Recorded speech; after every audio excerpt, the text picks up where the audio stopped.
I'm Sumangala Biradar. I'm in batch number 84. I started practicing every day. I had a problem of asthma.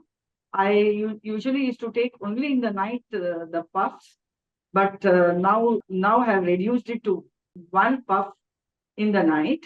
Gradually, I'm trying to reduce it, but I'm a little bit scared. But still, this Kumbhak has really helped me.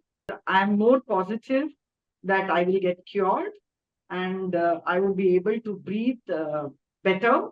And also, one more thing is I have allergy where I keep sneezing. That had completely reduced. It has really helped me. There is a change, and this change has improved my lung capacity.